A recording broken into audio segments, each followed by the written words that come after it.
Epstein of Linn Associates with your morning flash update for this Thursday, November 12th, 2020 at 9:30 a.m. Central Time. Well, the one thing that doesn't go away are the rise in the COVID cases. They're monstrous, to put it mildly. We're hoping to hear that Moderna will come out with its test results any day. We don't know when. Could be this week, it could be in 2 weeks. We're waiting to see what it is, but it appears that the longer the test results take, what I'm reading, that means the more positivity they have, and a lot of people think that it will be near the rates that we've already seen coming out from Pfizer. So if that's the case, great. The difference in the shot time, from what I'm reading again, is you take the Pfizer shots 3 weeks apart, you take this one 4 weeks apart. I don't know about the storage of materials. So, I'm learning like everybody else. Will it be as difficult at 70 below zero to these different facilities? How do you move it around the big countries? And how do you move it around countries that don't have a lot of money and they're not equipped to handle it?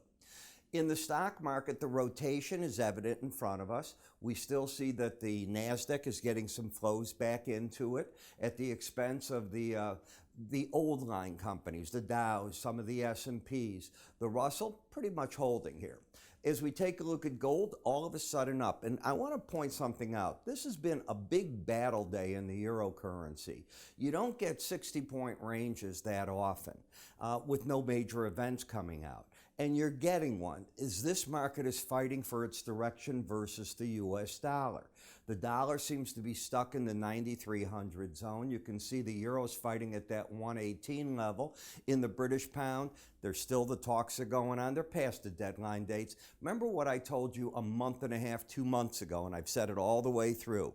Europe has a way of only doing things that they have to do at the last minute. It used to be under the European Central Bank. I don't know if it'll be that way under Ms. Lagarde. It's certainly with the European Union itself. So getting 27 countries to do something, When you take a look at the energy markets, we right now probably are getting the EIA numbers, and the way the market's acting, they're probably pretty good. We saw that we had a 6 million draw in the API numbers. The grain market's setting back here, and if you look at where they were in relation to the Bollinger Bands and some of the objectives, you would hit them. Now the bonds and the notes, suddenly they're flipping the other way. I was waiting for that. You can't get these COVID cases and tell me how great things are and know what's going on out there. I'm telling you, there's lockdowns about to happen. You're looking at cities that have got curfews in New York. In Chicago, we've been asked to stay home on a voluntary basis, not go to offices for 3 weeks. Voluntary. What happens when it gets worse? The reason they can do voluntary is because it's cold outside. So you're not getting people congregating in parks to play basketball, walking on the streets the way that they would. The jobless numbers, this is good. The market's fallen now, another 48,000 to 709. So since March, these are the lowest numbers. But remember, we used to be an average of about 280, right? That was a big number. You're still 709. The continuing claims down 48 million. A lot of this has to do with that COVID ending, people moving and being counted another way also on that 13-week program that they get from the states. The CPI numbers, they came in unchanged. They expected, unchanged at 0.2. They expected them up 1/10. The prior was up 0.2. The CPI core ex food and energy came in up 0.2. That's what they expected.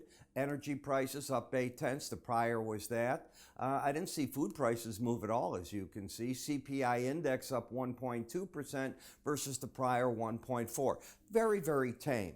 And obviously the core ex food and energy, that's always important. Year to year, it's up 1.6. The prior was up 1.7. OPEC, I'm laughing at this. They could extend their oil production cuts into 2021. Let me get rid of the word could. They will. That's how I'd be looking at it. And in the Eurozone economic data, this is bad news, okay? And it's support of the euro currency. Bad news means they've got to do things to help their economy. Industrial output down 0.4 on the month. They expected it up 0.8. So that's a dramatic shift. And the industrial output on the year down 6.8%. They expected only down 5.9. So they are in need of a lifeline, and they're going to get it. And that's one of the reasons that this battle is going on right now. I want to remind you, let's see if I can get to this for you. Right. My metal report. My silver report will go off the website sometime midnight tomorrow. It's going off. And if you want to see what the silver report is, it's detailed.